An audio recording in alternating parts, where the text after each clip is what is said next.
There's three things in life that are certain ways: death, taxes, and Kyle Walker being a fucking degenerate. What is up with that guy? Strippers, fucking, he's having parties now during COVID.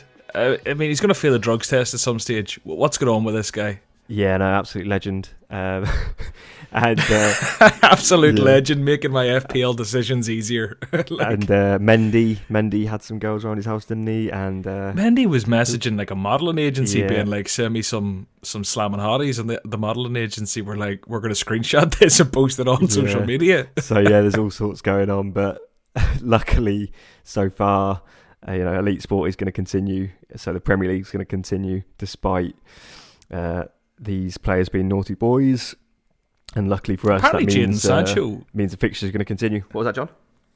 Sorry, I proper bought it in there. I was going to say, apparently Jadon Sancho flew in on a private jet and all, and I don't know if that happened, but there was allegations. There was a party between sort of Christmas get together with Lamella and and Lanzini and a few other players as well.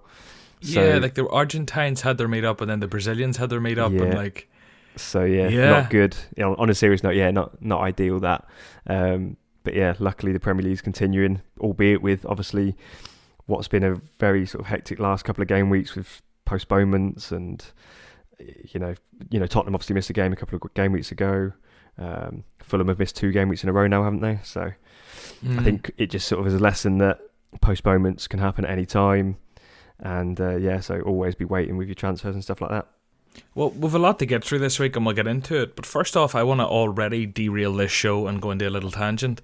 It just made me think of it there when we're talking about Argentines having their party and Brazilians having theirs. And I know that there's this weird little celebration thing between like James Maddison and Jack Grealish and Chilwell and a few others, where they do this like A celebration. You might have seen it. You know this one? Yeah. You might have seen it. People at home and just visualise me making an A symbol with my fingers.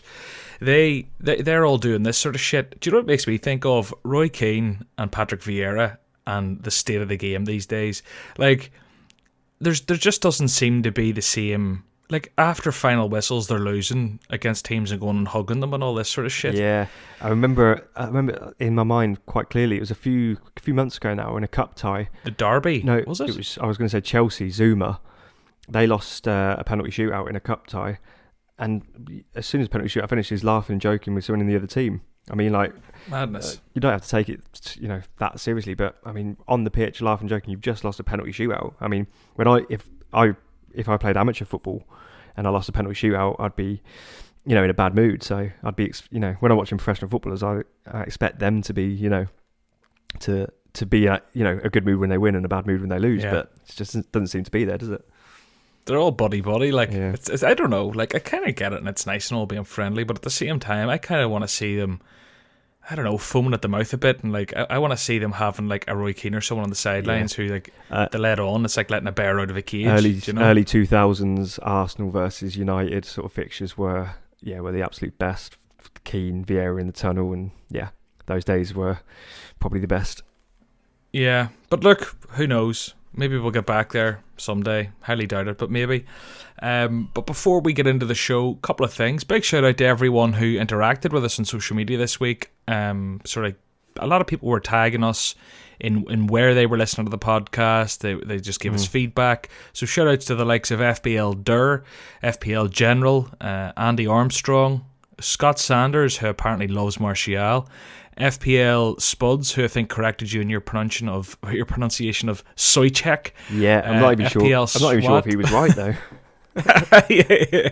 FPL SWAT, ever faithful. Thanks for the feedback again this week. And Brendan Nellis was on to me in the DMs. So yeah, look guys, I suppose this week do us a favour, send us a wee photo, send us a screenshot, and let us know wherever you're listening to the podcast and what you think of it. If you think it's a heap of shite, just keep it to yourself maybe, but if you like it, reach out.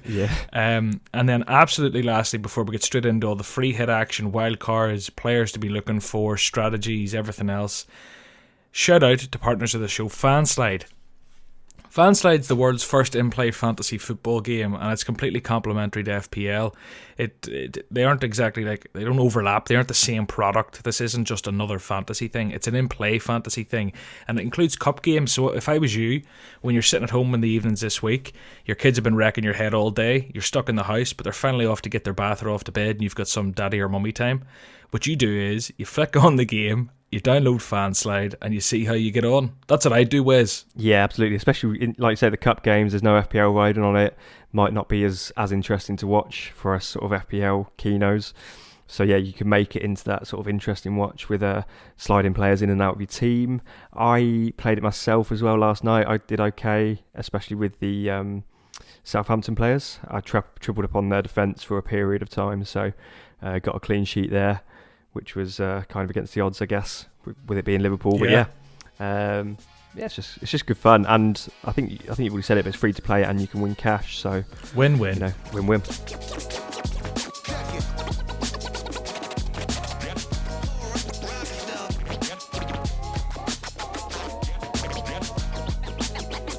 Okay, Wes, so we get right into it this week. What we're going to do for everyone listening is there's 6 fixtures this coming game week 18. We're going to go through each fixture, look at both teams relatively quick, particularly in some fixtures like Sheffield and Newcastle. It shouldn't take too long. Yeah. We're going to look at players that fit a different criteria, either free hit options, wildcard options, and those wildcards are essentially just long-term players that we like the look of outside this game week. Yeah. So the first fixture up is Sheffield United and Newcastle. It has to be said, Sheffield United look particularly dismal this season, and I don't actually think many people would have predicted it, considering how strong they were last season. Yeah, really. I was expecting, Chris Wilde as a manager, I really rate. I'm from a town in England called Northampton, and he was our manager actually for a good couple of seasons and did phenomenally well, even when we almost went out of the Football League with money issues. And then the following season won the league, with record points for League Two, I think it was, and certainly set some records there. And obviously last season in the Premier League did really well. And yeah, I wasn't expecting Sheffield United to struggle at all, but I think what's hit them is injuries to key players like Jack O'Connell, Dean Henderson, obviously not an injury, but he was their keeper last season. He's definitely a lot better than Ramsdale. So, and Sheffield United have always been a team who they're always close in games. A lot of their losses this year have been by maybe one goal. And, just having that better keeper in there, they've definitely got a few more points via draws and, nicking the odd win, I'm sure of it. And then you always hear, like, a lot of the ex-footballers, like Gary Neville says it a lot as well, where having a really good keeper in your goal really helps the rest of your team, because the defence just feel more confident and therefore play better, because they know that their keeper is going to come for crosses. They know that they're going to save shots that are maybe flying in the top corner or whatever. Whereas with Ramsdale, they haven't got that. But focusing it back on to an FPL perspective, there's 2 options there. But I'll caveat that with only if you're free hitting, I'd consider these, which would be and there'd be bench players. Long term, don't like any of them. But if you're free hitting, you need some cash and you need to have someone on the bench who's cheap. You've got Burke, who plays as a midfielder, but he plays up front when he does play, and you've got Brewster as a really cheap striker. Outside of that, I wouldn't be considering anyone, I don't think. But again, having said that, if you're on a free hit, they are playing Newcastle, they are at home, and again, if finances mean that you can only afford a certain goalkeeper, maybe you can't get, City's goalkeeper, United's keeper, whatever, I guess you could go for Ramsdale. I've just obviously said how poor he is, but I don't know, if money was tight, there's an option there for free hitters only, not for people on a wild card or just playing without a chip, because you don't want these players in long term. Yeah, that's it for me. You do not want Sheffield United players long term, but for the free hit, the only players you might want are defenders. I wouldn't be backing their forwards or midfielders in any way, but maybe you fancy Newcastle to be one of the least likely teams to score this week. Yeah. And maybe then you do go for a cheapy defender or keeper. I mean, Ampadu there gets minutes every week, and he's rocking in at 4.3, which might be decent for a free hit. Yeah, exactly. Just for a free hit, and maybe even then still on your bench. But again, like you say, if Newcastle don't score, then you could get some points there. But like you've already alluded to, and so have I, Sheffield United have been poor defensively and attacking this season. So ideally, you wouldn't really even go there on a free hit. And I guess with Newcastle, Callum Wilson's looked lively he looked really good against Liverpool. Didn't obviously get any attacking returns, but looked really good in that game. And in terms of the season on a whole, Callum Wilson's definitely performed well, especially for his price. So he's definitely an option again, because maybe not so much long term because Newcastle aren't the best attacking team. But if you are on a free hit this week, he is definitely one to consider. And again, maybe Darlow there if you need a keeper for 5 mil or under, because he is playing Sheffield United again for the free hitters. But again, not a long term option with Dubravka back and a little bit overpriced. I don't know what you think about any more Newcastle assets I've missed out, John. I think you've pretty much said it all. For me, I was going to say, for me, how many times can I say for me? Wilson at 6.5 to enable those Man United and Man City players, and even those Spurs players this week maybe, or whoever you're trying to bring in. I think Wilson up top for 6.5 is great value playing against Sheffield United. I think Darlow and Nets, decent shout. I don't know if I'd be going from the long term, but that's maybe just me biased because I've had Martinez and I wouldn't be getting rid of Martinez for Darlow. No. Particularly because I got Martinez much cheaper. But the only other consideration maybe, and again it's a ballsy call, but defenders. I think that this fixture is one of those ones that has 0-0 written all over it, maybe a 1-0. Yeah. It'll inevitably end up 3 each, but I don't think a cheap Newcastle defender on your free hit is the end of the world, but I wouldn't be picking them long term. Yeah, exactly that. So I'd have no interest. Just to bring it back a step in terms of our own plans, it's looking like John isn't going to use any chip this week, but I am going to be using my free hit chip, so I'm very interested in just the short term fixtures. So therefore, for my scenario, and it will be similar to quite a lot of people's, I am just looking at these one, because a free hit is literally just one fixture. So yeah, I could see myself maybe going with a Newcastle defender, because like you said, they're playing, you've got to think, normally with an FPL hat on, I'm always thinking longer term. I don't really care about just one game week, I'm thinking at least 6. But this, you have to change your mindset for a free hit and literally just think about one fixture.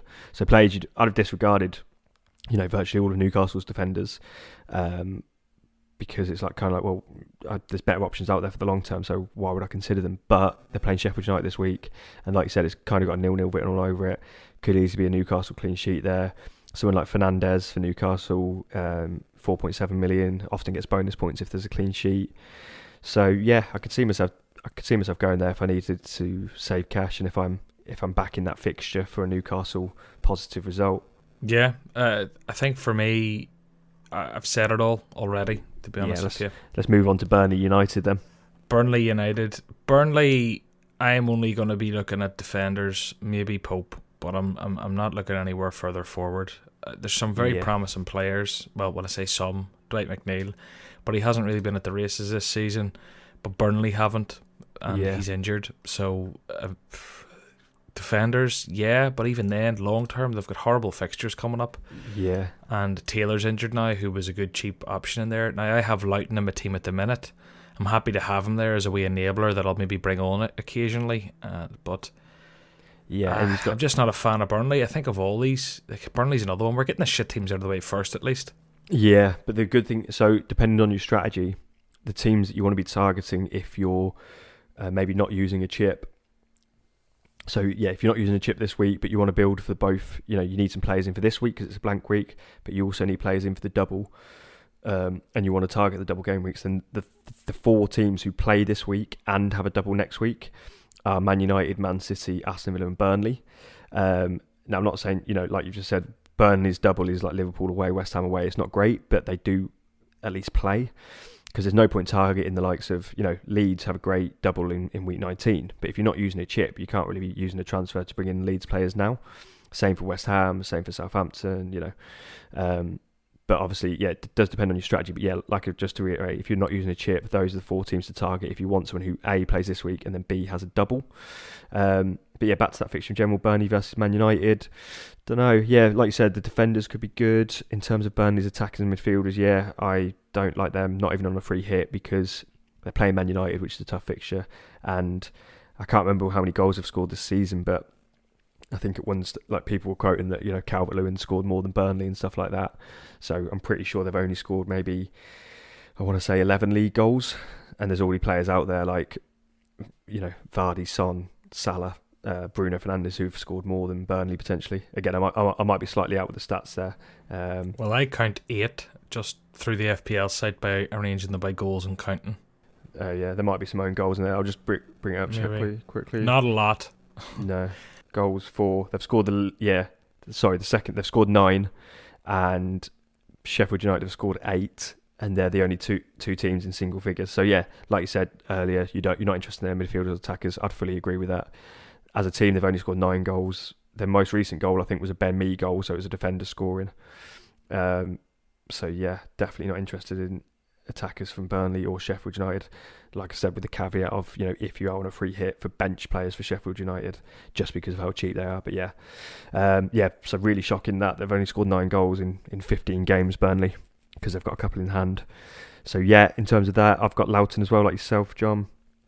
So again, a decent option for the double game week because he's cheap and they've got a double. That's all I'm looking at that as. But this week they're playing Man United, so if you're on a free hit, you're probably going to avoid Burnley players anyway. But yeah, for this sort of next couple of game weeks, they're okay players to have at the back, the likes of me, Loughton, or Pope. But yeah, should we move on to Man United's team? Because there's a lot of options there. It's not even you, it's just those fixtures. I'm feeling tired again. They were the 3 worst teams to start with, but we've got them out of the way. So from now, it's going to be a bit more exciting. United, Wolves, Everton, City, Brighton, Villa, Spurs, Arsenal, Palace. There's a good bit to talk about now. So United, who are up against Burnley, they're obviously one of the par 4. They've got the single and the double. Yeah. So if I'm just going to come out straight out with it, Bruno, hard to look past as a long-term player. If you're free hitting and you don't have him, if you're one of the 48% that don't have him, you probably should have him. Rashford, I actually have in my team. He's looked decent recently. The last game he played there against Villa, he had a lot of shots, albeit from the edge of the box type of area. Yeah. Normally he'd bury one of them. I'm not giving up yet. That means I think since game week 13 he had 2 goals. Against Leeds he blanked, but then he got a goal. Villa he looked okay. I'm actually kind of happy to have him in there. Yeah, I'm happy with Rashford as well. Like you say, he's one of those power 4 teams, along with Villa, Burnley and City, to have that single then double, which is really helpful for those not using a chip. But yeah, Rashford, like you said, he's got a goal away at Leicester, and again got into a couple of really good positions to score goals. The finish just wasn't there. Then backed that up with a goal at home to Wolves in the last minute, which is always good. That's why those 90-minute players are really handy. And like I said, he blanked against Villa. He wasn't played in his preferred position there. I think Pogba was kind of the left sort of forward with Rashford on the right. Rashford prefers to be on the left, cutting in on his right. But yeah, like you said, he got a fair few shots away. One was really close, just went over the bar in the top. It was top corner, but just went over the bar. Another, was it a couple of good saves from Martinez maybe? Can't fully remember, but he was cutting in on the left foot instead of cutting in from the left onto his right foot. And exactly. He sort of noticed it with his left. He scuffed the shots a bit, dragged them along the ground, easy saves. Yeah. But yeah, no, I like him. Martial's another one where I'd love to have Martial in, maybe just coming into this sort of double game week, and there's some good fixtures after that. But you scared me last week with the triple up talk that it's maybe not a good idea. Yeah. And it probably isn't a great idea, to be honest with you, but he's a good natural replacement for Dominic Calvert-Lewin, who hasn't exactly been firing all cylinders. And yeah, I just don't know. So again, it does depend on, for the listeners, it depends on your own strategy. If you're free hitting, a triple up in a free hit week isn't the end of the world because it's one game week. If it goes a bit wrong, and you're assuming that on a free hit week you can build yourself a decent bench as well, and obviously you can keep tinkering right up until the deadline, so you should maybe get wind if that game was to be suspended. So there's definitely less risk in a free hit week. But in general speaking, for yourself who's not free hitting, there's a couple of reasons why I wouldn't do it with Martial, because Cavani, I transferred Martial in, but then Cavani started a game over Martial. Now, I do think Martial's still the first choice, but there's still that threat there because Cavani is still maybe not world class anymore, but he's still obviously got a lot of ability there and a lot to offer. So Cavani could take his game time. And also what's going to work against Martial is Cavani got a 3-game ban, which meant he missed the last Premier League game, which was good for Martial. Martial played, I'm pretty sure he played 90 minutes in that game, got a goal. But now Cavani's got a three-game ban, but that includes both these cup games that are coming up. Now Man United and other teams are playing 2 cup games before the next Premier League game. So if Martial plays 90, in both of those cup games, is Solskjaer then going to think, okay, I've got a fresh Cavani here to use for one of those games in the double game week? I don't know, but it's just something to consider. So again, I know we kind of say this every week, but again, it's very important because there's cup games, and because, like I just said, that if you wanted to bring in Martial now, you're going to have to sweat out potentially 2 sets of 90 minutes for Martial, and then you've got to sweat out if he doesn't get an injury, fine, but he might then be tired, and Cavani might then start one of the double game week games, which means you've got a double game week player who doesn't play both, so he's kind of a single game week player, and then maybe plus 1 point from a cameo. So it's definitely worth considering with Martial. Wait and see how the cup games go. If he gets a rest and they play, Greenwood through the middle, brilliant. So yeah, just wait for it. You've got to watch cup game, not watch them, but you've got to look out for information from cup games. Yeah, there's a lot of the big teams have cup games this week, and there could be some rogue injuries and things that come into play. So yeah, like every week. Do you know what? Has there ever been a season where it's a good idea to make early transfers? Because this season, every week is last minute.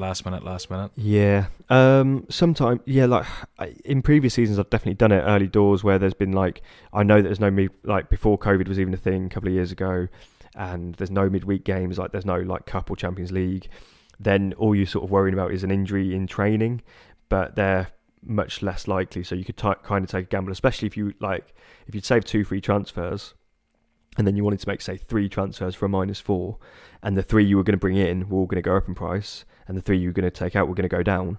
That's not just saving 0.1, that's saving 0.6, which is actually pretty huge. Yeah. So in those situations, I'd definitely go for it. And likewise, when the game weeks are quite close together, when there's a midweek fixture and then fixtures on the Saturday, there's not much time between for training or even news to break. So on those scenarios, you can, once all the Premier League games have been played, there's obviously not going to be cup games or much training or European games, so you can kind of go for it early then. But yeah, generally speaking, it's always been a lot of people have always sort of lived and died by making later transfers, and other players have tried to jump on the building team value bandwagon in other seasons. But yeah, like I said, at the minute there's postponements to so many games. The UK is ravaged with COVID, which means all these players live in the UK, so it could affect them. We've seen how many games have we seen cancelled? Fulham have had 2, Man City had 1, didn't they? There's been loads of cancellations, and more could easily come. You just don't know. So yeah, definitely wait. So there's one more player I just want to mention in United, other than maybe people who want to consider defenders. And if you want to consider defenders, it has to be Wan-Bissaka or Maguire for Neil Dawn purposes. Yeah, Shaw and Nellis save game. Sorry, just a button. Shaw and Nellis rotate in that sort of left back role. So as good as an option as Shaw might be, because Shaw takes corners, and so does Nellis, I think, when he's on as well. Nellis has an absolute wicked cross on him, and great player. I still can't get my head around why he isn't getting game time. Kind of like Donny van de Beek. He had COVID and he's been eased in, maybe, so maybe he'll take over more full time soon. But yeah, because they do rotate a little bit, they're players you've got to avoid unless one gets a long-term injury. And then all of a sudden the other one's a really good option. Lindelof was a decent cheap option at one point, but he's now I don't know if he's going to be back from that injury, so maybe you could look out for injury news there. But yeah, you said there was, apart from the defenders, you were going to highlight someone else. Yeah, and I'm not saying this is a good shout, and I wouldn't go here personally, but I could see someone arguing it with me, is Paul Pogba. He's back, he's playing, since game week 11, he's only actually missed out in 1 week. Now, he isn't getting big returns, but he's had a couple of assists. He always looks a bit threatening. He's only 7.7 as opposed to, Rashford and Bruno, who are 9.5 plus. Yeah. I wouldn't go there, but it would not surprise me if we see a Paul Pogba of old, because he does play that wee bit deeper with Bruno on the pitch, but if he's out in the left like he was last week, and if he is being a bit more attacking in the box, he's brilliant at drawing fouls, maybe he'll win more penalties. I don't know. I just don't think he's the worst option in the world. But there was a stat from, I think the commentator said it live in the game, the last Man United game that was played. It was something along the lines of, it was the most shots inside the box he'd taken ever for Man United, or it was either that or the most touches he'd had inside the box. Either way, my point being is that, and watching the game you can see it as well, he was actually playing in a position where he was getting into the box a lot more, linking up with players. He obviously got fouled for the penalty, but yeah, the link up with players was there for assists, and he also had a shot that he was really annoyed with himself for missing. It was it was on maybe the penalty spot, and he just kind of put it a couple of yards wide in the end. But it was a really decent chance, especially for a player with his ability. So yeah, he's back in the team, playing with a bit of confidence now, playing, overall playing well. FPL wise, he got the assist for the penalty, and he hasn't really scored that many, but we saw his wonder goal against West Ham essentially is what it was, wasn't it? Like a side foot with power from 25-30 yards, top corner. Like I said, he could have easily scored in the last game. So yeah, I could definitely see that being an option. And maybe one, if you want to have a bit of fun, you want a free hit, why not have a bit of fun on a free hit? Because you're not committed long term then. I wouldn't maybe want to be committed long term to Pogba until I knew he was going to play every week and I could see more confidence in front of goal back and more goals flying in, etc., etc. But yeah, for 1 week, 1 week free hit punt, definitely. Yeah, you could do worse. We'll move on to the next fixture, Wes. Wolves are up against Everton. Now, for me, Wolves have looked particularly flat this season. Pedro Neto, I mentioned him a couple of weeks ago, bagged another assist last week. Again, I don't know about an FPL option, maybe for 6 million. Don't know if I'd put him in this week. I think this fixture is a 1 each all over it or something like that. But just whenever I look at Wolves, for me, Neto's the player that stands out as someone who's going to go to the next level one day. Yeah. But that's not FPL talk, really. When I look at Wolves, there's no one I really want. Saiss, maybe in defence, had a good couple of weeks getting goals. I don't know. What do you think? Very good, yeah. Saiss has got a fair few goals this season. I remember earlier on in the season, I had Saiss, and and he scored a couple in the more recent weeks. He dropped out of the team for a little while, but again he came back in, and he's definitely their best goal threat as a defender. So if you're looking at a Wolves defender on a free hit, then definitely. If you if you want a Wolves player long term as well, I guess he's their best defensive option. But again, I'm a little bit worried about. I don't know why he lost his place for so long, and now he's got it back. Am I worried that he'll lose it again? Yes, a little bit. But if you're pulling it back to those on a free hit, then he's probably the defender of choice. And like I said, in midfield, you've got Neto and Podence, who they're really strange. Like, you watch them play, and they're just like unreal footballers and play. They look really exciting. And like you say, they're going to be sort of really good when they're a bit older, I guess. But they're just not really getting loads of FPL returns, are they? But yeah, again, on a free hit, they're definitely worth considering because they are still cheap. They're playing an Everton side who aren't in the best form at the minute. They're missing some key players creatively. Certainly, I know that doesn't sort of help from a defensive point of view, but creatively, they're missing Luca Dean, who provides a lot of crosses. James Rodriguez has come back now, but not fully back, is he? And then Richarlison's been in and out the team with injuries, so which has affected Calvert-Lewin as well. But yeah, Wolves, they haven't really. There's no strikers to pick from there because there's the youngster Fabio Silva, but I wouldn't be going there. I don't know about you, John.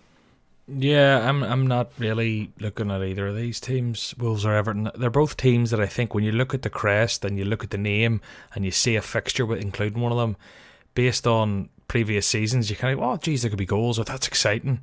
But this season, particularly Everton in recent weeks, Everton came out of the blocks flying, but in recent weeks, the last 6 weeks or so, and maybe if I look at the numbers, maybe they're different, but to me, they both seem very flat. They both seem to be lacking that creativity, that cutting edge. Obviously, one's lost Jimenez. The other one has maybe not had the likes of Rodriguez and Richarlison firing all cylinders. If they come back into that Everton side, maybe Calvert-Lewin starts doing a bit more. He's the only one that I have out of either of these teams, and probably one of the only ones I've had all season. To be fair, Rodriguez early in the season, but I think Calvert-Lewin is a debate a lot of people are having now. It's 5 games on the bounce without a goal, albeit he had 3 assists in that time, but he's not hitting the heights and getting the goals he was, and a lot of that is down to who's on the pitch with him. So what do you think of Calvert-Lewin if you have him? Is it a stick or twist sort of situation? This feels like, to me, kind of earlier in the season when you jumped off certain bandwagons and I stayed on. I feel like this is one of those that you'd say get out of there, and I'm kind of like, I'll hang on for another couple and I'll regret it. Yeah, I got rid of Calvert-Lewin a couple of game weeks ago. Because of his form had dipped, like you've alluded to, because the players around him, blah blah blah, and maybe because of himself as well.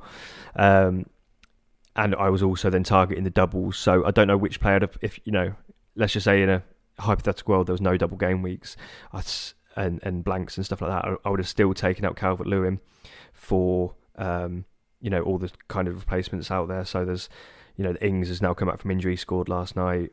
Vardy, obviously I've already got him, but I went for Martial because of his form was looking okay, and Man United had a double. But yeah, like I said, what I'm trying to get at is even without the double coming up, I would have moved on, and I did move on Calvert-Lewin. So yeah, it's one of those where now it's probably a tough time to get rid of him right now because he's actually a player who's playing. So if your scenario, you've got roughly 8 or 9 players playing this week before you make a transfer, the sensible thing to do would probably be to take out one of those who is obviously blanking for someone who's not, and then keeping Calvert-Lewin one more week. And I think that would be that people who have built towards this blank game week, who have maybe 9 or 10 players and have Calvert-Lewin, are possibly looking to keep him one more week and then maybe getting rid for a double game week player. So that could be an option. But yeah, I wouldn't. He's not like at one stage I was fearing not having Calvert-Lewin because of how highly owned he was and how he just looked amazing. But yeah, now he's looking much flatter, like you said.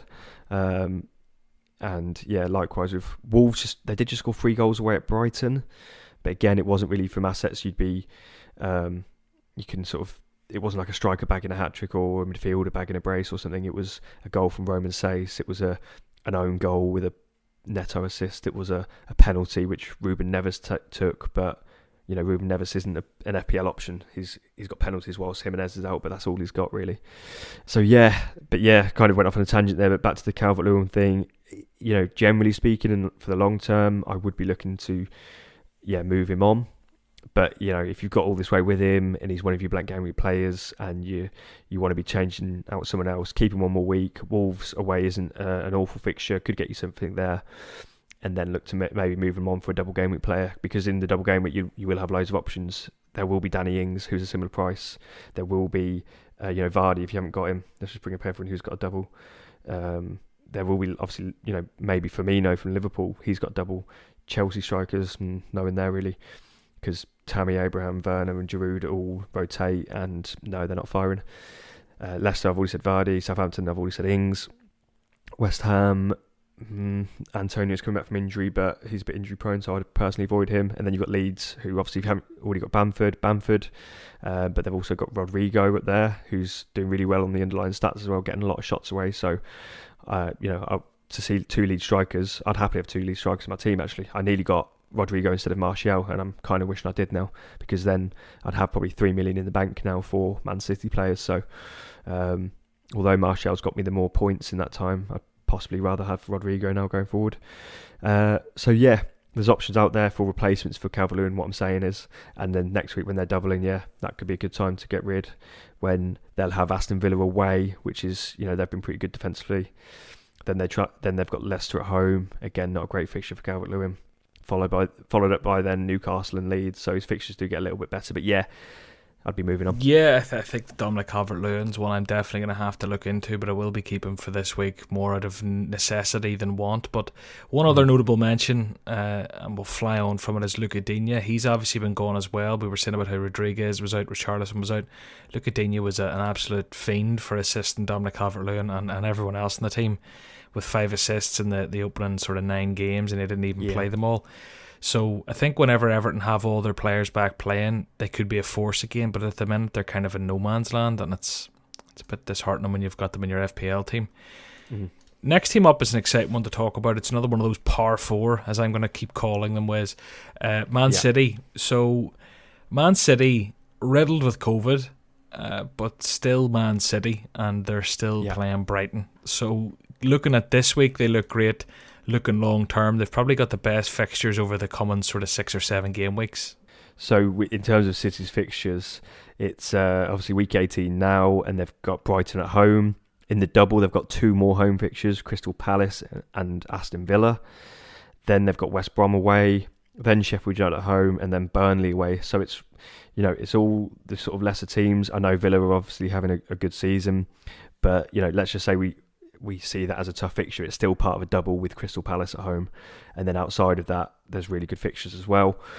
On top of that, they're getting, from an attacking point of view, they haven't been their best this season, but they did just put in a really good attacking performance against Chelsea, and they nearly also backed it up with a clean sheet. They've got one of the best defences this year, so from the point of view of FPL assets, there's loads to pick from.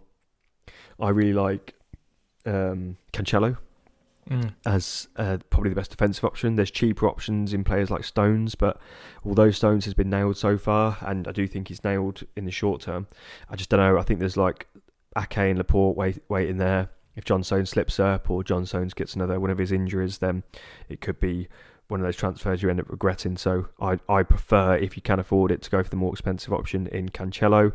He's a similar or maybe an exact same price. I think they might be by 5.7. Diaz is actually 5.8 now. But yeah, Cancelo and Diaz.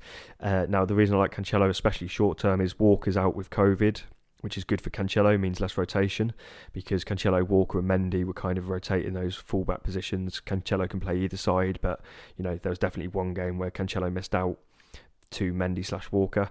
But yeah, and COVID aside, even when everyone's fit, Cancelo's relatively nailed. We know what Pep's like, he loves to rotate. But yeah, Cancelo's one of the best players from an attacking point of view. He flies forward, created loads of chances in a recent game. Not so much the Chelsea one, the one before, I think. I forget who they play. But yeah, he looks like a really good option. Diaz is kind of the safer centre-back nailed on option, but I personally prefer Cancelo, and that's where I'll be looking on my free hit and long term if possible. Yeah. So sorry, I'll just quickly run through some midfielders and strikes. So it's going to sound obvious to say about some of these players, but equally they haven't been necessarily great picks all season long so far. So De Bruyne hasn't been a great pick all season long. He started off well away at Wolves. He then had like a little bit of an injury issue. He has only just scored. He scored his first Premier League goal in open play against Chelsea, and it's taken him sort of 15. Man City have got a few games in hand, haven't they? So maybe 15 games, which is a long time for how expensive he is. If he wasn't on penalties, that would be his first goal of the season essentially, and he'd have backed that up with 8 assists, which is good. But even his tally of 8 assists this season, I'm pretty sure Bruno Fernandes has 8, and so does Vardy. Jamie Vardy, who's not really associated with assists, has got as many as Kevin De Bruyne. Plus, Vardy's got 11 goals. And my point being there is that De Bruyne hasn't been a great option. Look, if you look at his scores up until this week, the last 4 weeks before now was 3 points, 4 points, 5 points, 3 points. So he's been definitely disappointing for his price. But now he's back on form in that game. Hopefully Man City back on form, and the fixtures are really good, so he's now become a really good option again. Likewise with Sterling, he's still probably a differential, Sterling. I remember he's been owned by under 5% for most of the season. 5.1% now, so he's gone up a little bit. But again, on a free hit, if you put him in, you've got how often will you have a chance to have Raheem Sterling as a differential, and he's a player who he's capable of getting hat tricks at any time. So you might want to go there, slightly cheaper than De Bruyne, a bit more goal orientated than De Bruyne. Obviously De Bruyne's more of an assister, and Raheem's likely to score more goals, you'd think. And Gundogan, 5.4 million. He's scored, is it 3 goals in his last 4 game weeks? It is, yeah. Yeah. So, and it's pretty much it's 74 minutes in one of them, but 90 minutes in the other 3. Is he now an option? Is he playing a slightly different role? Is he getting more forward? Or are they kind of one-offs where is he going to regress to, they are his only 3 goals in recent weeks. Is he going to regress to a kind of bench player / getting the odd game / when he does play, not even getting returns? I don't know. It's not a bit like when you floated Pogba earlier. It's not me saying I'm going to go for him or saying he's an amazing option, but you can't ignore 3 goals in. He's not bad as bench fodder on a free hit, Yeah, exactly. If you've got money left over and you've got a City spot left over on a free hit, I'll probably be maxing out with the likes of Cancelo, De Bruyne, and maybe one other from City. But yeah, definitely an option there. So yeah, they're filled with options now. Foden, if we can be assured of his game time, I'm still not, so I'm not going to go there. But obviously, that's not me doubting his talent. And strikers, Aguero, keep an eye on the cup games. If Aguero comes back in and plays, 60 minutes in a cup game, and then gets another maybe half an hour in another cup game, he's building his fitness back up, and therefore he might be likely to be starting games again. I'm just not trusting Aguero with one of my striker spots long term, get the minute, especially with his price. And like I've said already, Vardy, Kane doing the business, and cheaper strikers are plentiful this year. Callum Wilson, Bamford, etc. So again, it's just all these things in FPL is what you've got to do. You can't just sort of say, oh, I've got a feeling Aguero's going to bang a hat-trick next game. You've got to actually assess the situation and assess the minutes he's getting in the cup and assess, right, is he now ready to start? Because people were talking about Aguero maybe 2 or 3 game weeks ago, and I was saying, like, no chance. He wasn't an asset at those points at all. It was stupid to consider him, and it's proven true because I think he got like maybe 10 minutes against Chelsea. Just going to bring up his minutes. 4 minutes against Chelsea, 13 against Newcastle, 0 the week before, and then 40 minutes there. So he's got 3 FPL points in 4 game weeks. So if you'd have heard he's back from injury and back in the squad and brought him in for that West Brom at home game, thinking it's Aguero, it's West Brom at home, you'd have been sitting there on a player getting you absolutely next to nothing. So yeah, you've definitely got to wait until he's showing some sort of signs of being ready to start games. Yeah, I think you've literally hit all the names I would have hit, really. There's obviously Cancelo would be my pick in defence. I have him. Yeah. Diaz would be second choice. Yeah. A player that I would not be picking for FPL, and I do not recommend you do, but just an outside shout from John. Zinchenko to hit a monster in the next few weeks. I've just said it. You're going to be like, what? Do not pick him for FPL. But cracking player, doesn't get enough game time there. I think he'll move and get to have a great career. But there's an outside shout for you. Not for FPL, just for everyday like football watching. De Bruyne, Sterling. Do you know, De Bruyne and Sterling are the go-to picks here, but obviously the likes of Mahrez, Foden could have a monster haul. That's what they do. You don't know if they'll play. If they do, they always threaten. And then Jesus obviously I think is going to be out. So Aguero looks like, do you know, if he was to get minutes, we could have an Aguero sort of, I don't know, a big Aguero haul of old, but I don't know. I wouldn't be picking him until I literally heard it from Pep that he's playing, which you will never hear. Exactly. Outside that, I think you need to just be asking yourself, who are they going to play up top? I mean, maybe would they stick Bernardo Silva up top again? Will they stick Sterling up front? Probably Sterling. They had the last game. Kevin De Bruyne played that sort of false 9 against Chelsea. Did he? I only looked at flash scores and they had Bernardo Silva up top in their kind of map, and I thought that was kind of strange. But yeah, no, it was definitely De Bruyne, because especially there was an interview after the game where he spoke about it and how it's not a position. He kind of said something along the lines of, you know, it's not a position he plays often, but he's happy to do it. And I think Pep praised him for playing wherever he's being told, able to play in multiple positions as well. So yeah, you know, that's Man City. Loads of good assets there. I definitely recommend them for I recommend for all strategies now. So say if you're on a wild card, getting 2 or 3 City. If you're on a free hit, getting 2 or 3 City. If you're not using any chips but just using free transfers, targeting City players, because of their like you've kept saying, John, they're one of the Power 4 teams who play this week and then double, and they've got a really good fixture run for the next sort of 5, 6, 7 games. So, and they're City and they're looking back to form, defensive form, attacking form. So yeah, they're ticking every single box, and I'm now getting worried that I have none of them in my team currently, but I will be changing that. I know, I'm thinking like I could go Son to De Bruyne, but then that's getting rid of Son, who I just don't want to do when he's got Villa and Sheffield. I don't know, I've got a headache. Next up, Brighton. For me, this is a case of I'm happy to just literally fly on past. There's no one I want. Let's sack him off. There's literally there's no one. Yeah. Is there anyone? I mean, if we're trying to be nice, if you're on a free hit, you don't want to be picking players playing City, and then they don't have a double the next game either. So why would you go there? I guess the only good thing about Brighton is that they've got a playing keeper for 4.4 million. So if you were really, and I'm pretty sure all the other playing goalkeepers are like 4.5-ish. Apart from obviously Fraser Force has just had a game, and so is Darren Randolph. But apart from, and I'm not even sure what Darren Randolph is, but yeah, in terms of Sanchez is now their number 1 keeper, and he's only 4.4 million. So at some point that might be, if you need to have if you can't afford a 4.5, 4.6 keeper, that's the only thing I can say for Brighton. Lamptey was a good option at one point. He's out. Trossard just got a couple of assists, but can't trust him for game time particularly. Aston Villa ways. Let's move on. Let's fucking fly past that. So sorry Aston to any Villa. Brighton fans out there. Aston Villa, so they've obviously got a couple of tough fixtures. They've Spurs, then they've Everton, then they've Man City. They do have the double, they do have the single, but like they're a cracking team and they can get a result against anyone. And I think looking longer term past those fixtures, then they've got Burnley, Southampton, West Ham.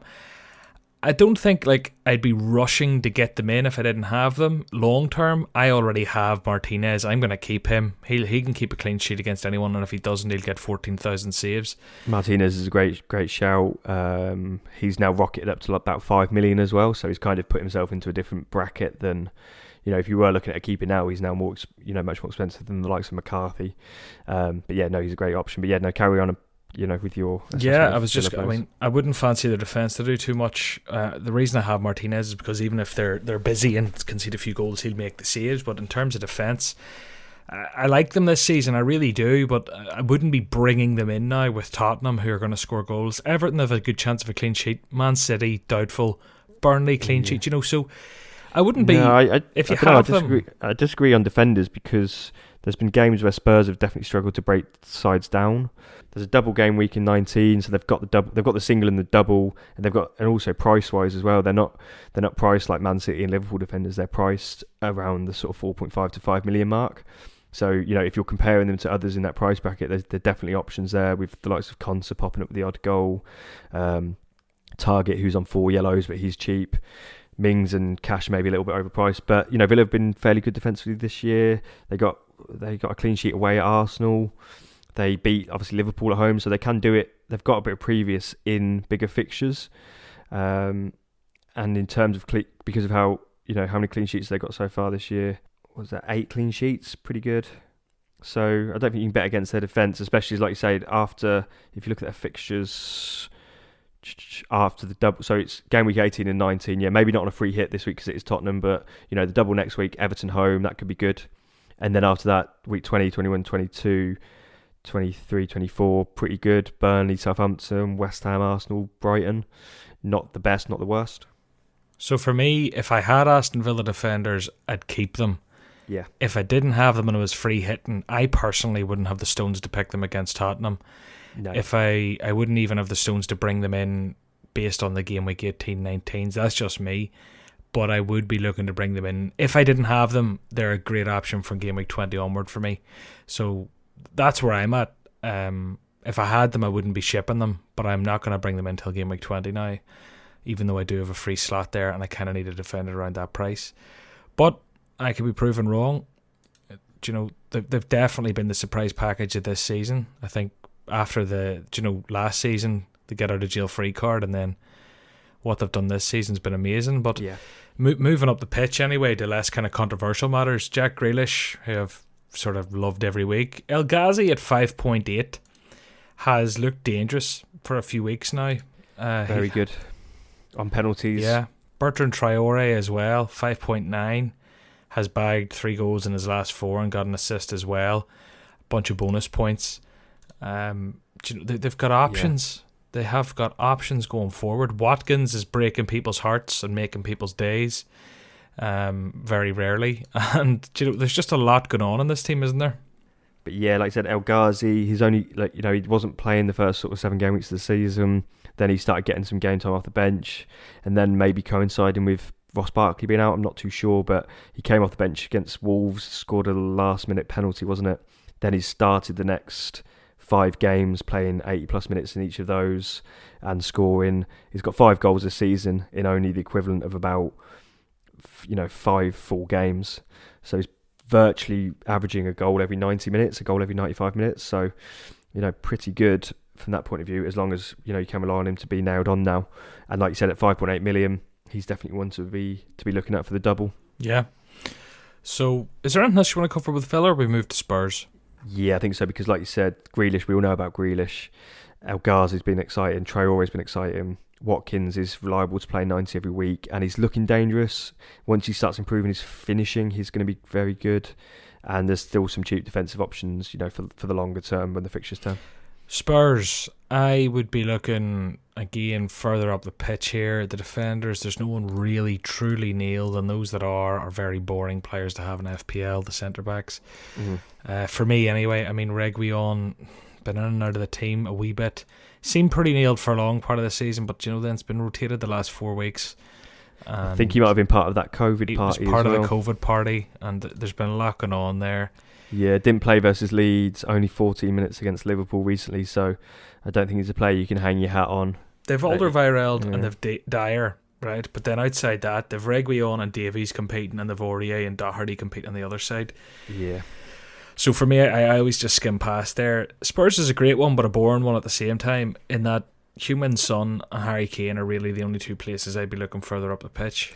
Yeah, exactly. So yeah, we know what these guys can do. Obviously, Kane and Son, we don't need to tell you how clinical they've been, how lethal they've been. Kane's getting loads more assists than he's ever got this year. They've combined now for, I think they've just broke the record, or just maybe joint record for, combinations for goals in a Premier League season, and we're not even halfway through. So, the fact that they've broke that record at this stage of the season is phenomenal. They're players that I haven't got in my team. They hurt me every time they do well. Obviously this week, we'll talk about our teams a bit later on, but yeah, this week, them doing well was the difference between a red and a green arrow, essentially. If those two blank, I get a green. If they smash it, I got a red. But yeah, like you said, I don't think we need to touch on Tottenham too much in terms of anyone else apart from those two. But looking at their fixtures, they're kind of in a decent spot in terms of they've got Aston Villa away this week, which again we know is a tough fixture now, but it's not. There's still goals in there for those two, and they've got when everyone's got the double next week, a lot of players will be like myself. I'm attacking those doubles, but there's equally a very good argument to keep the likes of Kane and Son for.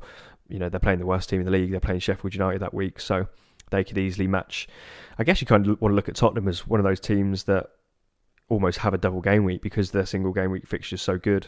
They're playing a really weak Sheffield United team and could easily smash that. After that, they've got then Liverpool at home. Liverpool are a bit hit and miss at the minute. They've got Brighton away, Chelsea at home, who again are a bit hit and miss. So it's hard to know how those wins will go. Maybe they're good fixtures for Spurs. Yeah, I kind of will be. I'm finding it really, really hard to ship these guys. I'm one of the I wouldn't say I'm one of the few, because there's definitely a lot of people who have both, but of people I know and of people I'm competing with, I'm one of the few that I'm aware of in my immediate circle, is what I'm trying to say to you, that have both still. A lot of people have crumbled and got rid of at least one. Maybe to facilitate Salah, KDB and Bruno whenever they were all the talk of the town. Exactly. Maybe for Jimmy Vardy's, maybe for there's other players out there. Yeah, they certainly possibly hasn't been wrong, because in terms of the Spurs players, they unfortunately got the postponement, didn't they, last week? So essentially a blank. I think they blanked in the previous 2 weeks, so they've kind of repaid your faith now, haven't they, with a good score against Leeds. But if they'd have blanked that game, I think a lot of people would have been getting rid following on a few blanks. But yeah, they're definitely good options. But like and Villa, for my team, sorry, just to bring it back to butt in terms of my own plans for the Spurs guys, I'm definitely going to be, after the double's gone and I've brought in some City players, I'll definitely be looking at bringing in either Kane or Son, I think, just because I do really like them as assets. And if I can, depends on price structure and how the rest of my team's doing, but I could definitely see a stage of, if Salah's had a quiet, and Liverpool have had a quiet couple of weeks, so if that continues, I could definitely see me doing Salah to Son, freeing up some cash, and then making the rest of my squad a lot better, while still having, an equal / maybe even a better asset than Salah in the likes of Son. Yeah, as I say, I'm finding it hard to get rid of them, and I don't really want to, because they're just so consistently, they're so consistent. And I know they do blank occasionally, but I mean, like Kane and Son. It's like, remember whenever Adama and Jimenez is a thing, or like, there's these like that was just a partnership of maybe last season, even though Adama, they never hit the heights of these guys, but you know what I'm getting at. Yeah, it's always nice having a complementary pair of players like that. But yeah, look, based on time, I could talk about them for ages, but based on time and with a couple more things to do, we'll just fly through this Arsenal Crystal Palace fixture. Do you know, Arsenal's youngsters are looking brilliant. They really are. Saka, who I started this season with on my bench for the first few weeks, I actually think I got the 8-pointer from him in game week 4, has looked amazing in the last 3 weeks. Yeah. They've obviously got Smith Rowe there, who's getting a few assists. He's 3 assists in his last 3. Lacazette is in good goal scoring form. do you know, there's a lot to think about in Arsenal. No, I really like Arsenal now. They've turned a corner following the Chelsea win, I believe. They're playing a different formation now, which is getting the best out of Kieran Tierney. Playing so against West Brom, it's 4 at the back with Smith Rowe as the number 10, which made them much more creative. It meant that Tierney wasn't playing as one of a back three of centre backs, and then they'd have someone like maybe Maitland-Niles playing on the left wing back, or even Saka out of position there. Now they're playing 4-2-3-1 kind of thing. With Tierney bombing on against West Brom, obviously he got 18 points and fully deserved them, if not more. He was putting in cross after cross, getting forward, scored a wonderful goal. They looked okay defensively. Okay, it was against obviously West Brom, so can't take too much there. So yeah, Tierney's a really good option, especially if you're on a free hit. Palace at home, no worries about sort of long-term things. If Arsenal decide to go back to being shit, then you're not stuck with them. Saka's actually Arsenal's highest scoring midfielder at 5.3 million. He's one I had for the first few game weeks as well, but just wasn't nailed on at that stage, was he? No. And yeah, Smith Rowe, I want to highlight. I think you might have touched on him, but again, I don't like him as well. I don't necessarily like him as a long-term option because I don't know if he's going to start getting. Can I see him playing 90 minutes every single game week for the rest of the season? I don't think so. I think there'll possibly be some rotation there. I don't know. But my point is he's 4.4 million and he plays in this single game week. So if you're looking to get a fifth midfielder in for the longer term, then yeah, he's good enough to sit on your bench. If you're looking for a player, again, possibly for the bench, or you could even start him this game week, but on a free hit, there's definitely no risk there. But yeah, his price, if he was like 5.4, I wouldn't be talking about him that much, but he's 4.4 million, which you can't really get a cheaper midfielder apart from one who's maybe 4.3, 4.2 who doesn't play. So 4.4 is as cheap as you can get. He's come back into the Arsenal team and made a big difference. Starting the last 3 games, an assist, a blank, and then 2 assists. So he's got the potential for points, and he's a cut price. So yeah, on that free hit, you might be trying to squeeze in, say, Sterling and De Bruyne, and you really need to save that money on that bench midfield player. Then Smith Rowe is definitely one to look at. Yeah, I think. Yeah, I agree with all that. If he wasn't 4.4, we wouldn't be talking about him. Yeah, and we've covered the other players there at Arsenal. I think really. Yeah. Just based on time, we could probably go in much further, but we're coming up on an hour here and we've still got some questions to go through and a brief let's look crack at our on teams. Crystal Otherwise, Palace, we could talk about them a bit more. Palace, is there anyone who jumps out at you there? Not particularly. They don't have a double either coming up. They've got Arsenal away in the single and Arsenal back on form. Crystal Palace's defence has been pretty woeful this season. Not many clean sheets. They've faced City in the double game week as well. So no, avoid those. There's 3.9 Mitchell, who's getting game time again. Maybe a bench fodder option. There's Zaha, we know what he can do. But nah, let's move on from Palace to the other sections of the pod. Yeah, so the next section is purely a quick run through our teams from the week. Now, we purposely leave this a bit later in the podcast because I know it can bore the tits off some people. We won't go too in depth. We've already discussed most of the players. But for me, just to start it this week, I got 68 points. It was 72 with a -4. Small green arrow up to about 210k-ish now. Martinez in goal, Dallas, Walker-Peters coming in with that clutch, a clean sheet that made me very happy. He came off my bench. Lovely. Cancelo didn't do much. Then I had the Son Kane double up. Kane as captain, which was lovely. Bruno got me 10 points. Grealish got me 7. Rashford blanked. Calvert-Lewin blanked. Bamford blanked. And I had Forster and Souček on my bench, which is a bit shit. But look, that's the 3rd or 4th haul of Součeks I've had on the bench. Maybe he'll start getting starts for me. Loughton and Lewis, the other 2 that didn't get game time. You've had a good week there, and like I was touching on earlier, when you haven't got Kane and Son, and they do like for yourself, they did really well there. Especially one of them was your captain. That's got you that green arrow this week. Without that, it would be So everything kind of rested. Not everything, but a lot of your game week rested on that plum fixture at home to Leeds, and they delivered for you. So yeah, well played there. Kept your nerve and held them. For me, yeah, I'm happy with that. Sorry, just for me, small red arrow, but equally I'm not too bothered because on the whole over the last 10 weeks I've rose so rapidly that I'm still happy to be sitting at 36k. Dropped down from, I was 22k going into the week, now 36k. I've got 57 pointer without, and like I said, there was always going to be a game week where Son and Kane punished me. I got very fortunate the week before when they got called off, so I can't grumble too much at those two having a good week. I had Sojcek starting and Fernandes starting pretty good. Vardy captain over Salah. I possibly should have looked at Fernandes, obviously. Easy to say that with hindsight, I guess. But Villa, I thought, was the harder fixture. Vardy away in Newcastle got me an assist at least. Looked pretty threatening. Scored an offside goal. He was a good yard offside, but he was fairly threatening. And he outscored my vice captain, which I always like because they're like the two I was between. Martial grabbed me a goal, no bonus, but I'll take that. And I started Loughton, who obviously got postponed. So Kufau, again, I'm pronouncing that incorrectly, so someone tweet me, please.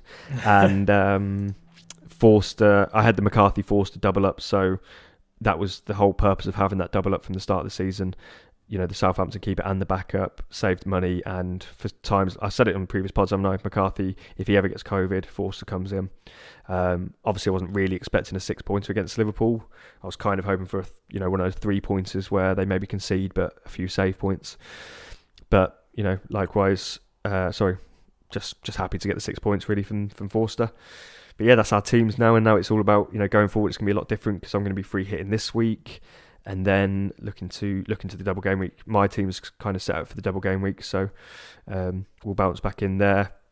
I've got a couple of issues with Balbuena, who was going to be one of my bench boost options, losing his place. McCarthy, now COVID, that can sometimes drag on. If you think Newcastle, St Maximin still, and Lascelles, I think, are still struggling, a few months in with COVID issues. So you never know how that's going to pan out. So I might just abandon the bench boost plan and get 11 strong double game week players out there. So yeah, I'm flexible with the bench boost plan. If my bench is looking really poor, just save the bench boost, easy, and maybe look to triple captain. Yeah, it's for me, it's a case of I've got 10 starters this week, albeit Jamal Lewis is a bit, don't know if he'll get the game, but if he does, 10 starters, hopefully. I'm probably just going to go for it this week and just leave that run. Double game week next week. I have a lot of players with the double, a couple of good strong singles in Kane and Son.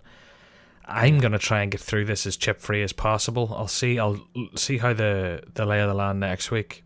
How many players I've got, how many point hits I'd need to take, etc. for potential bench boosts, or maybe a triple captain could be on the cards. But I mean, if I can justify getting through this without any chips, I mean, I'd be really happy keeping them, because I think this is going to be I don't think I'm not exactly shedding light on some massive fact here, the most disrupted season in football in recent FPL history, and I just don't think it's ever a bad idea if you can get away with it, keeping something up your sleeve. But the risk is that you don't get the opportunity and you've missed it. I think you save those ones that can help sort of in crisis. The triple captainship isn't going to help you in some sort of crisis situation. So if you're not going to play your bench boost, for me, it's a good enough double game week to play your triple captainship on the likes of, De Bruyne's got 2 good fixtures. Salah, a lot of the big hitters have double game weeks this week. The likes of Fernandes, Salah, De Bruyne. The only ones who don't have a double of Spurs players that you might want to triple captain later in the season. However, I don't think saving things like the bench boost, if you can't get a good bench boost, absolutely. Saving free hit and wild card, absolutely, because they can help. Your team doesn't need those things, John, because you're, like you just said, you've already got 10 starters. So in your situation, free hit is definitely a bit of a waste. So yeah, saving those for sure. But once the double comes along, I wouldn't be scared to pull the trigger on that triple captainship. Will you get a better opportunity than, Man City having 2 home games, or Salah having 2 games, Bruno Fernandes having 2 games? I don't think there'll be maybe an equally as good opportunity, but better, I'm not sure. Yeah, I think that the target and those City fixtures are as good as it'll probably get this season on paper. The issues maybe their form.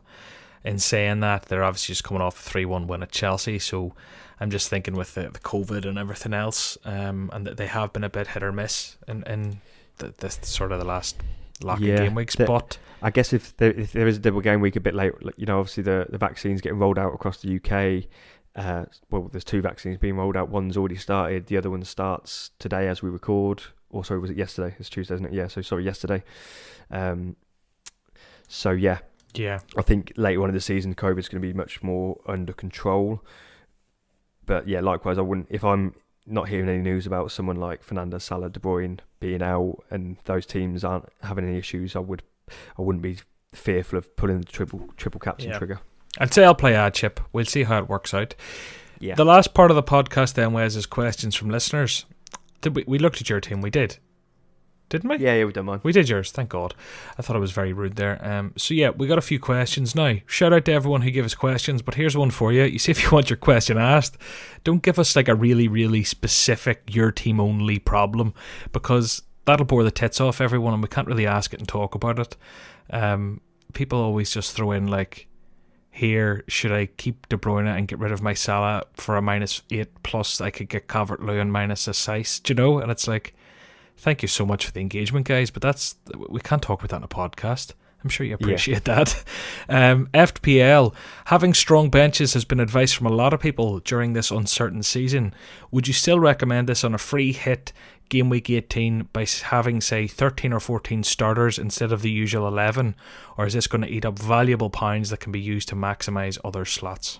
No, I'd still... So there's still options who are cheap and play. Like I said about earlier, Smith Rowe is 4.4. You can maybe save a little bit of money on that, but likewise I'd be sticking him on my bench. There's Mitchell at Palace, come back into the side now, 3.9 million. You know, possibly not going to get anything away at Arsenal, but he's 3.9 million and he plays. So yeah, it's one of those where if you've got money left over, you might as well have a strong bench. There's no point in having a cheapest chips bench if you've got the money there, because you can still build a good squad without spending it all. However, if you are tight for money, don't just go and pick someone who's 3.9 million who doesn't even play this week. You might as well pick Mitchell from Crystal Palace. You might as well pick Smith Rowe from Arsenal. Saka even. Saka's cheap. He's not like dirt cheap, but yeah, he's 5.3. So there's loads of cheap options in these teams that can do well. And like I touched on earlier, rather than have him, if money is tight and you need to stick in another cheap midfielder, you've got Burke there from Sheffield United. He's at least got a game this week. But yeah, ideally, I think because it's a COVID season and because obviously before this, so say for example, if you was free hitting on the week just gone and you wanted to play Alex McCarthy, and you just didn't pick Fraser Forster for his backup, that would have been obviously a mistake, because we didn't know until after the deadline he had COVID. So news can break after the deadline. I definitely wouldn't be going into it with a full full bench of non-playing players. I'd definitely be having at least 2 outfield players and definitely a playing goalkeeper. Where possible. Yeah, I'd have to agree there. I think there's enough cheap playing options out there that you should have a couple on your bench at least. Yeah. Protect the season that's in it. Everything else, what we've seen over the last few weeks, COVID cases, lockdowns, everything else, decisions that have been made last minute. What I'd be doing if I was free hitting is leaving it last minute, as late as I could actually get away with. In terms of cementing that team in place. Like if you can kind of watch the news up towards the deadline, make your changes and have as many players playing as possible. The way I like to do my free hit is, and I don't know if this is how you do it, Wes, I go in and I just put in all the big expensive players I must have, and then I try and fit around that. That's how I like to do it. I know different people maybe go for their enablers first and then see what they can afford. I'm kind of like, I need my De Bruyne, I need Harry Kane, I need Bruno. Right, where else can I go? Do you know? Yeah, I know what you mean. And another thing I do as well, I think you kind of just touched on it, but just to sort of hammer it home, what I'm doing at the minute, because it's COVID season, because we just don't. Obviously, the government have come out and said that elite sport can continue, but equally, our government changed their mind on a lot of things, and COVID can change rapidly. So you just don't know. So I don't see any point in activating the free hit chip early. So I'm definitely waiting until a day before. Then I'm doing it. But what I am doing is you can build drafts up until now. Just take screenshots on your phone or on your computer. Put all the players in you want, the squad you want, and once you've got one that you like and you're worried about maybe forgetting it, just take a screenshot. And then when it comes to the day before, you pull that screenshot up, do it again, takes a few minutes, and job done. Job's a good one. Indeed. So, any other good questions? There's lots of good questions. It's more time now. Are there any that jump out at you, Wiz? Best goalkeeper for game week 18 from PL Frenchie. Yep, with 2 there. Yeah, brilliant. With that one, I have another one lined up too. So who's the best goalkeeper? So, yeah, I don't know about the best, but I'd probably be targeting fixtures and also looking at, again, it's budget dependent. So, like you just alluded to, if you want the likes of De Bruyne, Son, Kane, Sterling, blah, blah, blah, in this week on a free hit, you're going to be looking at a cheaper keeper rather than, say, if Edison was fit, you probably don't want to take up a Man City slot with Edison. Although I do predict that he will get good points if he plays. So I'd be looking at a cheaper keeper again. And again, sort of Palace's keeper plays Arsenal away. No thanks. Not at the minute with Arsenal back on form. So I'd probably be targeting that Sheffield United Newcastle fixture and probably going for Darlow, 5 million. Is Ederson guaranteed out with COVID? I don't think it's guaranteed. So yeah, they have got, I don't know, yeah, I guess if we get news that he's out, then you could target the backup who's 4.4, is he? Yeah. Yeah. So that could be an option, but again, it does take up a valuable City slot if you did want to maximise the likes of, no, there's the killer. It's not necessarily a bad idea. You could go Stefan, Cancelo, De Bruyne, and definitely have a good free hit team. It just depends if you want that extra. Maybe you want Gundogan or Sterling if you can afford him or something. I don't know, but yeah, it's just one to consider. So yeah, if Ederson's out and you can get a cheap Man City keeper, Stefan, but yeah, assuming Ederson will be back by then because it is a good week away. I do like Darlow just because he's playing Sheffield United. They've scored the least amount of goals, and yeah, looking at the other games, I just think that one stands out to me. Yeah, I'd say the last question we take because it's something we didn't actually cover. Who would you have as Game Week 18 free hit captain? And he says, and why KDB? Scott Sanders. Yeah. So. I think he's assuming it's Kevin De Bruyne. So yeah, who would your captain be? Yes, Scott. Yeah, Scott's my brother-in-law, so he'll be listening. And we've been texting each other back and forth. He's a Man United supporter, but he mugged me off for bringing Martial in. So as soon as he scored, I was sending the eyes open emoji to that, and he did. And I've been saying about De Bruyne not scoring from open play. And again, as soon as he scored against Chelsea, he pulled me up on that. But yeah, I guess looking at all the fixtures in front of me now, Man City are the premium team there with the best fixture. They're at home to Brighton. The other two teams with better assets, the more premium assets are sort of Man United and Spurs, who are both away at teams who might be a bit more. Are Spurs really going to go and score 3 or 4 against Villa? Probably not, but are Man City going to score 3 or 4 against Brighton? Very high chance because it's Brighton and it's Man City back on form. And again, Burnley versus Man United, you could maybe see that being a bit more scrappy, 1 or 2-0 United, something like that. So yeah, I think he's right to target Man City, but I wouldn't say it's cut. I possibly will end up with De Bruyne, but I wouldn't say it's necessarily as straightforward as just being De Bruyne. But I do think a City asset this week is the best. Yeah, it's hard to look past De Bruyne this week. I mean, maybe Bruno, but Burnley are probably going to be a bit more resolute in defence than Brighton, one would imagine. But yeah, I think De Bruyne is where I'd be looking. And then if we're just to look ahead at Game Week 19, the double Game Week captain, it's probably going to be De Bruyne again, isn't it? Yeah, because of City's fixtures now getting so, like I said, they're really good. So you could definitely be looking there. But equally, Week 19, they've got a really good double. But someone like Fernandes, okay, one of his games away is Liverpool, not a great fixture, but Bruno away from home. They've got 2 away fixtures in the double. Bruno's been so consistent. Like I said, De Bruyne's only scored once from open play this year. Fernandes has scored many more. Fernandes is getting as many assists as De Bruyne this year. So again, it's not, De Bruyne's got the better fixtures, but I could see Fernandes outscoring De Bruyne in those weeks. Away to Fulham could do well. Away to Liverpool could do well. United get a lot of penalties. He's on penalties, so I definitely wouldn't be looking past Bruno again. There's going to be a lot of it's going to be a lot harder next week in the double game week because you could make a case for you could say Liverpool have got a double game week, so Salah has to be it. Blah blah blah. There's another one question I want to touch on, John, from Zico Lee, which says, do you think KDB is a good transfer for Salah over the next 4 coming game weeks? Or I think he said over Salah, but I'll kind of cover that off in terms of if you have Salah also. If you're looking at one or the other at the minute going forward, I think KDB over Salah, just because of the fixtures and Salah's waning off a little bit. If you have Salah, it's harder to then remove him for KDB, but it's definitely a valid option there. So it's something that I'm potentially looking at because it frees up a bit of cash and it brings in obviously De Bruyne for those really good fixtures. And he also asked about if we'd go for Antonio or Ings going forward. But yeah, I assume he means the double there because obviously neither of those guys play this week. But yeah, I'd definitely be looking at Ings, much more reliable. Antonio's really injury prone. Haller's came in and played not great in a lot of games, but equally scored a few goals. And I think Antonio's going to be definitely more eased back in. And I definitely just prefer Ings on penalties, reliable, really good finisher. And he showed that last night against Liverpool.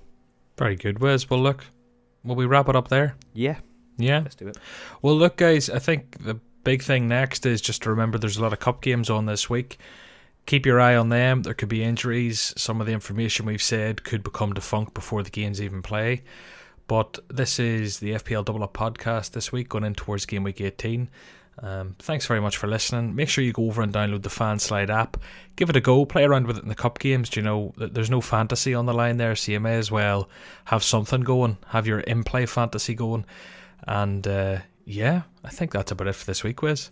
Yeah, absolutely. And again, we kind of say it every week now, but thanks again for listening. Thanks for subscribing, and the reviews are really helping us on the podcast, so that's really good. And yeah, just let us know. Like, we want feedback, so anything you want us to, we ask for questions every week. Why not send us a tweet or whatever saying what topics you'd like covered, so we could do it a bit more in depth than just answering a short question.